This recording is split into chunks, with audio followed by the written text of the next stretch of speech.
قسط کا آغاز حسن روایت گہرے اور پراسرار اشعار سے ہوتا ہے۔ تنہا اکیلی ہوں میں ایک پہلی ہوں جو مائرہ کی ٹوٹی ہوئی کیفیت اور اس کی اندرونی تنہائی کی عکاسی کرتے ہیں۔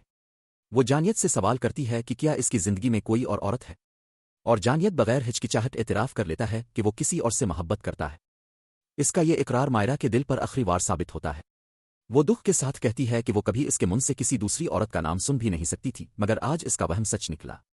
بحث تلخی اختیار کر لیتی ہے۔ جانیت اسے گھر چھوڑ دینے کا کہتا ہے، مگر مائرہ کہتی ہے کہ وہ یوں خالی ہاتھ نہیں جائے گی، حساب برابر کر کے جائے گی۔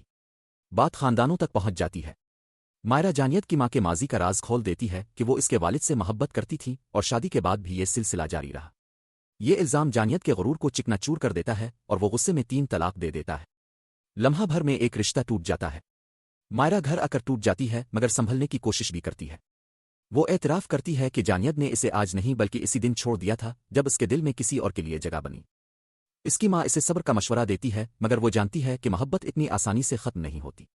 وہ کہتی ہے کہ محبت روح میں پیوست ہو جائے تو نفرت بھی اسے مکمل مٹا نہیں سکتی، مگر ایک فیصلہ وہ کر چکی ہے، وہ دوسری شادی نہیں کرے گی۔ دوسری طرف جانیت اپنی ماں کو بتاتا ہے کہ وہ جس عورت سے محبت کرتا ہے وہ اسی گھر کی مالکن ہے جہاں وہ رہتا ہے۔ ماں کو اندازہ ہوتا ہے کہ قصور مائرہ کا نہیں تھا بلکہ جانیت کی بے وفائی تھی۔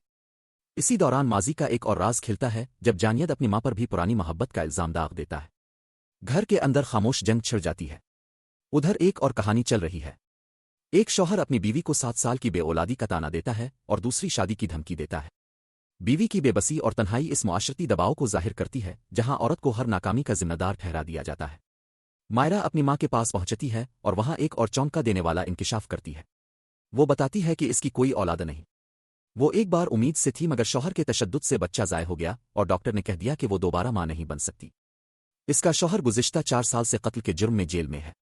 ماں یہ سب سن کر ٹوٹ جاتی ہے مگر بیٹی اسے جینے اور حق کے لیے کھڑے ہونے کا درس دیتی ہے۔ وہ کہتی ہے کہ اگر کبھی سرفراز کسی کاغذ پر دستخط کروانے آئے تو انکار کر دینا کیونکہ یہ گھر بھی اس کا حق ہے۔ اسی دوران جانیت کو گھر خالی کرنے کا قانونی نوٹس ملتا ہے۔ اسے اندازہ ہوتا ہے کہ حالات اس کے قابو سے نکل رہے ہیں۔ دوسری جانب وہ اپنی محبوبہ سے شادی کی بات کرتا ہے مگر اسے سخت جواب ملتا ہے کہ ایک بے وفا آدمی کے لیے اس گھر میں کوئی جگہ نہیں۔ وہ مزید چونک جاتا ہے جب اسے معلوم ہوتا ہے کہ جس قتل کی سزا اس عورت کا شوہر کاٹ رہا ہے اصل کہانی شاید کچھ اور ہے۔ قسط کے آخری لمحات میں ایک اور دھماکہ خیز انکشاف سامنے آتا ہے۔ جانیت کو پتہ چلتا ہے کہ قتل دراصل اس عورت نے کیا تھا نہ کہ اس کے شوہر نے۔ سچائی کی یہ گرہ کہانی کو مزید پراسرار بنا دیتی ہے۔ یوں قسط 18 میں محبت، بے وفائی، ماضی کے راز، خاندانی انا اور قانونی پیچیدگیاں سب ایک ساتھ الجھ جاتے ہیں۔ مائرہ ٹوٹ کر بھی مضبوط کھڑی ہے، جانیت اپنے فیصلوں کے بوجھ تلے دبتا جا رہا ہے اور نئی سچائیاں کہانی کو مزید معینہ بنا رہی ہے۔